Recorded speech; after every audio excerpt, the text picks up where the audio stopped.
అందరికీ షలోమ్. ముందు వీడియోలో మనం యాషార్ గ్రంథం నుండి కొన్ని విషయాలు మనం తెలుసుకున్నాము. యెహోషువ దగ్గరికి వచ్చి గిబియోను ప్రజలు మేము దూరదేశం నుండి వచ్చాము అని చెప్పి వారితో శాంతి ఒప్పందం చేసుకోవడం అనేది జరిగింది. ఎందుకంటే ఇశ్రాయేలీలంటే వారు అమితంగా భయపడడం అనేది జరిగింది. కాబట్టి వారు మేము దూరదేశం నుంచి వచ్చాము కాబట్టి మాతో యుద్ధం చేయొద్దు, మనం శాంతిగా కలిసిమెలిసి ఉందాము అని చెప్పి వారి దగ్గర మాట ఇవ్వడం అనేది జరిగింది. ఆ సమయంలో ఇశ్రాయేలీలు కూడా వారితో శాంతి ఒప్పందం చేసుకుని ఎలోహిం నామంలో వారు ప్రమాణం చేయడం అనేది జరిగింది. మిమ్మల్ని ఏమి చేయము అని చెప్పడం జరిగింది. కాబట్టి వారు ఆ విధంగా శాంతి ఒప్పందం చేసుకోవడం అనేది జరిగింది. అయితే తర్వాత యెహోషువకు వారు ఆ ప్రాంతపు వారే అని తెలియడం జరిగింది. అప్పుడు యెహోషువ వారిని మీరు ఎందుకు ఈ విధంగా మమ్మల్ని మోసగించారు అని వారిని అడిగినప్పుడు వారు చెప్పిన సమాధానం ఎందుచేతందంటే, అమోరీల రాజులకు మీరు చేసినటువంటి విపత్తును మేము తెలుసుకుని ఉన్నాము కాబట్టి మా ప్రాణాలకు భయపడి అట్లు చేసితిమి అని వారు సమాధానం ఇవ్వడం అనేది జరిగింది. యెహోషువ వారిని ఆ దినమున కట్టెలు కొట్టువారుగాను నీళ్లు చేదువారుగాను వారిని నియమించుకోవడం అనేది జరిగింది. ఇప్పుడు యాషార్ గ్రంథం నుండి మిగిలిన విషయాలు మనం తెలుసుకుందాం. ఇలాంటి విషయాలు మీరు తెలుసుకోవాలనుకుంటే నా ఛానల్ని సబ్స్క్రైబ్ చేయండి. మరియు యెరూషలేం రాజైన అదోనీ సిదెకు ఇశ్రాయేలీలు యెరికో ఆయులకు చేసిన దానిని విని అతడు హెబ్రోను రాజైన హోహాముకు, యర్ముతా రాజైన పీరామునకు, ఆకీషు రాజైన యాఫియాకు, ఎగ్లాను రాజైన దెబెరుకు కబురు పంపి ఇట్లని చెప్పెను, మీరు వచ్చి నాకు సహాయం చేయుడి. నేను వెళ్లి ఇశ్రాయేలీలను కొట్టెదను. మరియు గిబియోను నివాసులందరూ వారితో సంధి చేసుకుని ఉన్నారు. అదోనీ సిదెకు అనే రాజు 5 రాజులకు వర్తమానం పంపించి ఇశ్రాయేలీల మీదకి యుద్ధానికి వెళ్లి వారిని నేను కొట్టెదను, కాబట్టి మీరు నాకు సహాయం చేయండి అని చెప్పడం అనేది జరిగింది. మరియు వారందరూ ఏకమై అమోరీల 5 రాజులు తమ యుద్ధ విడిదికి వెళ్ళిరి. గిబియోను నివాసులందరూ కూడా ఇశ్రాయేలీలతో సంధి చేసుకుని ఉన్నారు, కాబట్టి మనందరం వెళ్లి వారి మీద యుద్ధం చేద్దాము అని చెప్పుకోవడం జరిగింది. మరియు వారందరూ ఏకమై అమ్మోనీయుల 5 రాజులు తమ యుద్ధ విడిదికి వెళ్ళిరి. వారు సముద్రపు ఒడ్డున ఇసుక వలె అసంఖ్యాకముగా నుండిరి. ఈ రాజులందరూ వచ్చి గిబియోను ముందు విడిది చేసిరి. వారు గిబియోను నివాసులపై యుద్ధము చేయ ప్రారంభించిరి. గిబియోను నివాసులందరూ యెహోషువ నొద్దకు పంపి ఇట్లనిది, త్వరపడి వచ్చి మాకు సహాయం పడుడి. అమోరీయుల రాజులందరూ కలిసి మాపైకి యుద్ధము చేయవచ్చిరి. మరియు యెహోషువ యుద్ధ శూరులందరూ గిల్గాలు నుండి బయలుదేరి హఠాత్తుగా యెహోషువ వారి వద్దకు వచ్చి ఈ 5 రాజులను పెద్దగా కొట్టి చంపెను. ఆ రాజులందరూ కలిసి గిబియోను మీదికి యుద్ధం చేయడానికి రావడం అనేది జరిగింది. ఆ సమయంలో ఆ గిబియోను నివాసులందరూ కూడా యెహోషువ వద్దకు కబురు పంపి అమోరీయులు యుద్ధానికి రావడం అనేది జరిగింది, కాబట్టి మీరు వచ్చి మాకు యుద్ధంలో సహాయం చేయండి అని చెప్పినప్పుడు యెహోషువ ఇంకా యుద్ధశూరులందరూ కూడా గిల్గాలు నుండి బయలుదేరి వచ్చి వారితో యుద్ధం చేసి వారిని కొట్టి చంపడం అనేది జరిగింది. ఎలోహిం ఇశ్రాయేలీల ముందు వారిని భంగపరిచెను. వారు ఇశ్రాయేలీల ముందు నుండి పారిపోయిరి. మరియు వారు పారిపోవుచుండగా వారిపైకి వడగండ్ల వానను ఎలోహిం ఆకాశము నుండి పంపెను. ఆ వడగండ్ల వానకు వారిలో చాలా మంది ఇశ్రాయేలీలు చంపిన వారి కంటే ఎక్కువగా చనిపోయిరి. అంటే వారు ఇశ్రాయేలీల ముందు నిలవలేక పారిపోవడం అనేది జరిగింది. ఆ సమయమున ఎలోహిం ఆకాశం నుండి వడగండ్ల వానను పంపడం అనేది జరిగింది. ఆ వడగండ్ల వాన వల్ల అనేకులు చనిపోవడం కూడా జరిగింది. ఇశ్రాయేలీలు వారిని ఇంకను తరుముచునే ఉండెను. వారు తరుముచుండగా సూర్యాస్తమయము అగుచున్నది. మరియు యెహోషువ ప్రజలందరూ చూస్తుండగానే ఇట్లనెను, సూర్యుడా నిలబడు, చంద్రుడా అయ్యోను లోయనందుండిపో. శత్రువులపై మేము ప్రతీకారము తీర్చుకునే వరకు అక్కడనే నిలచియుండుడి అనెను.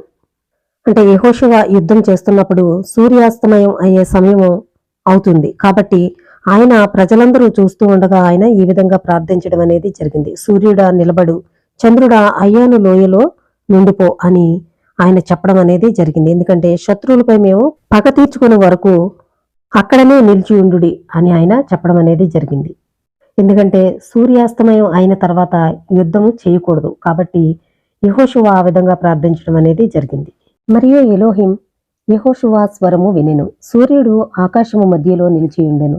సుమారు 60-30 క్షణములు నిలిచి ఉండెను. మరియు చంద్రుడు ఆ దినమంతయు వెళ్ళుటకు త్వరపడలేదు. అంటే ఇక్కడ సుమారు 60-30 క్షణములు అని ఉంది. ఇంగ్లీష్లో అయితే 36 hours అని ఉంది. మన తెలుగు బైబిల్లో చూసుకుంటే యెహోషువ 10వ అధ్యాయం 12వ వచనము. ఎలోహిం ఇశ్రాయేలీల ఎదుట అమోరీయులను అప్పగించిన దినమున ఇశ్రాయేలీలు వినిచుండగా యెహోషువ ఎలోహింకు ప్రార్థన చేసెను. సూర్యుడా నీవు గిబియోనులో నిలువము, చంద్రుడా నీవు అయ్యానులోను లోయలో నిలువము. జనులు తమ శత్రువుల మీద పగ తీర్చుకుని వరకు సూర్యుడు నిలిచెను, చంద్రుడు ఆగెను అను మాట యాషారు గ్రంథంలో వ్రాయబడి ఉన్నది గదా. 13వ వచనము. సూర్యుడు ఆకాశము మధ్యమున నిలిచి ఇంచుమించు ఒక నాడెల్లా అస్తమింప త్వరపడలేదు. యాషారు గ్రంథంలో చూసుకుంటే సుమారు 60-30 క్షణములు నిలిచి ఉండెను అని ఉంది. ఇంగ్లీష్లో మాత్రం 36 hours అని ఉంది. తెలుగు బైబిల్లో చూసుకుంటే ఒక నాడల్లా అస్తమింప త్వరపడలేదు అని ఇక్కడ తర్జుమాల్లో కొన్ని తేడాలైతే ఉన్నాయి. మరియు ఆ దినము లాంటి దినము గతములో లేదు, భవిష్యత్తులో రాదు. ఎలోహిం ఒక మనిషిని స్వరము విని అలా చేయుట ఎన్నడూనూ జరగలేదు. ఇశ్రాయేలీల కొరకు ఎలోహిం యుద్ధము చేసెను. అంటే ఈ విధంగా సూర్యుని కానీ చంద్రుని కానీ ఆపినటువంటి రోజు ఆ దినాల కంటే ముందు కానీ తర్వాత కానీ లేవు అని ఇక్కడ చెప్పడం జరుగుతుంది. అప్పుడు యెహోషువ ఈ గీతము పాడెను. ఆ దినమున ఎలోహిం అమోరీయులను యెహోషువ చేతికి ఇశ్రాయేలీల చేతికి అప్పగించినందున యెహోషువ ప్రజలందరూ చూస్తుండగా ఈ గీతము పాడెను. ఓ ఎలోహిం, మాకు నీ శక్తివంతమైన పనులు చేసితివి, నీవు గొప్ప కార్యములను చేసితివి. నీ వంటివాడెవడు? నా పెదవులు నీ నామమును గూర్చి పాడెను. నీవు నా ఎలోహింవు, నీవే నా దుర్గము, నీవే నా ఉన్నత ఆశ్రయము. నేను కృతజ్ఞతా స్తుతులతో నీకు ఒక క్రొత్త పాట పాడెదను. నీవే నా బలము, నా రక్షణ. భూమి మీదనున్న రాజులందరూ నిన్ను పొగడెదరు, లోకమునందలి రాజకుమారులు నిన్ను కీర్తించెదరు. ఇశ్రాయేలీలందరూ నీ రక్షణ యందు ఆనందించెదరు, వారు నీ శక్తిని స్తుతించెదరు. ఓ ఎలోహిం, నిన్ను విశ్వసించెదము, నీవే మా ఎలోహిం వని మేము చెప్పెదము. నీవే మాకు ఆశ్రయము, మా శత్రువుల ఎదుట నీవే మా ఆశ్రయదుర్గము. మేము నీకు మొర్రపెట్టెదము, మేము సిగ్గునందము. మేము నీ యందు నమ్మిక ఉంచి ఉన్నందున మేము విమోచించబడదము. మేము నీకు మొరపెట్టినప్పుడు మా మొర నీవు వింటివి, మా ప్రాణములను కత్తి నుండి కాపాడితివి. నీ కృప మాపై చూపితివి, నీ రక్షణ మాకు చూపించితివి. నీ బలముతో మా హృదయములను ఆనందింపజేసితివి. నీవు ఆకాశ ఉన్నత పరిశుద్ధ స్థలముల నుండి మాకు ఉత్తరమిచ్చియుంటివి. సూర్యచంద్రులను నీవు ఆకాశమందే నిలిపి ఉంచితివి. నీ కోపాగ్నితో వారిపై లేచితివి, నీ ఆగ్రహమును వారిపైకి తెచ్చితివి. నీ కోపముతో వారిని నాశనము చేసితివి, నీ హృదయము నుండి వారిని కొట్టివేసితివి. నీ ఉగ్ర క్రోధముతో దేశమును హరింపజేసితివి, నీ ఉగ్రతచే రాజ్యములను క్షీణింపజేసితివి. నీ ఆగ్రహ దినమున రాజులను గాయపరిచితివి. నీవు నీ ఉగ్ర కోపమును వారిపై కుమ్మరించి ఉంటివి, నీ కోపాగ్నితో వారిని శిక్షించితివి. నీవు వారి అధర్మములను వారిపైకి త్రిప్పితివి, వారి దుష్టత్వమును బట్టి వారిని కొట్టివేసితివి.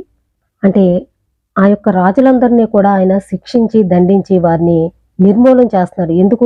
ఎందుకంటే వారి అధర్మములను బట్టి వారిపైకే వాటిని తీసుకుని రావడం అనేది జరిగింది. ఎందుకంటే వారి దుష్టత్వమును బట్టి వారి మీద ఆయన యొక్క ఉగ్రతను చూపించడం అనేది జరుగుతుంది. ఎందుకంటే ఆయన న్యాయవంతుడు, సత్యవంతుడు. ఎవరిని కూడా ఊరికే ఆయన శిక్షించడు. వారి యొక్క అధర్మాన్ని బట్టి, వారి యొక్క దుష్టత్వాన్ని బట్టి ఆయన శిక్షించడం అనేది జరుగుతుంది. నీ హస్తము నీ శత్రువు కొరకు సిద్ధముగానున్నది, వారిట్లు అనుకునేదరు. మా కత్తి ద్వారానే మేము దేశమును స్వతంత్రించుకుందము, వారి చేతులు ద్వారానే తమ పట్టణములో నివసించుదురు.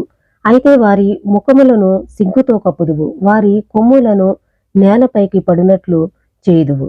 నీవు నీ ఆగ్రహంతో భయపెట్టెదవు, నీ కోపంతో వారిని నాశనం చేసేదవు. నీవు పంపు తుఫాను శబ్దమునకు భూమి భయముతో వణుకును. నీవు వారి ప్రాణములను బ్రతకనీయవు, మరియు నీవు వారి ప్రాణములను సమాధిలోనికి తెచ్చెదవు. నీ తుఫాను చేత వారిని తరిమెదవు, నీ సుడిగాలి చేత వారిని హరింపజేయుదువు. వర్షమును వడగండ్ల వానగా మార్చెదవు, వారు తిరిగి లేవకుండా వారిని అగాధముల యందు పడునట్లు చేయుదువు. వారి శవములు వీధుల మధ్య చెత్త కుప్పలుగా పడవేయబడును. వారు నీ కోపాగ్ని చేత హరింపబడి నాశనము చేయబడుదురు. నీవు నీ ప్రజలను నీ శక్తి చేత కాపాడుదువు. కాబట్టి మా హృదయములు నీ యందు ఆనందించును, మా ప్రాణములు నీ రక్షణ యందు ఉన్నతించెను. మా నాలుకలు నీ శక్తిని తెలియజేయును, నీ అద్భుత కార్యములను గూర్చి మేము నిన్ను స్తుతించి పాడెదము. నీవు మమ్ము మా శత్రువుల నుండి రక్షించితివి, మాపై లేచువారు నుండి మమ్మను విడిపించితివి. వారిని నీవు మా ఎదుట నాశనం చేసితివి, మా పాదముల క్రింద వారిని బాధించితివి. ఓ ఎలోహిం, ఈ విధముగా నీ శత్రువులనందరినీ నాశనం చేసితివి, మరియు దుష్టులు గాలికి చెదరగొట్టు పొట్టువలే ఎగిరిపోవుదురు. నీకు ప్రియమైన వారు నీటి ఓరల వద్ద నాటబడిన చెట్ల వలె నుందురు అని యెహోషువ ఈ విధంగా ఒక పాట పాడడం అనేది జరిగింది.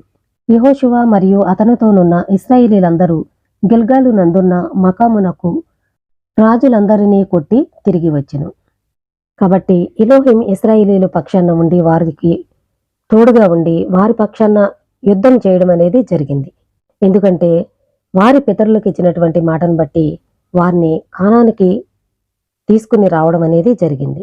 ఎందుకు ఆ దేశాన్ని వారి దగ్గర నుంచి తీసివేసి వీళ్ళకి ఇవ్వడం అనేది జరిగిందంటే అక్కడ ఉన్నటువంటి ప్రజల యొక్క అధర్మము, దుష్టత్వాన్ని బట్టి వారి యొద్ద నుండి ఆ భూమిని తీసివేసి ఇశ్రాయేలు జనాంగమైనటువంటి వారికి ఇవ్వడం అనేది జరిగింది. మిగిలిన విషయాలు తర్వాత వీడియోలో తెలుసుకుందాం. అందరికీ షలోం.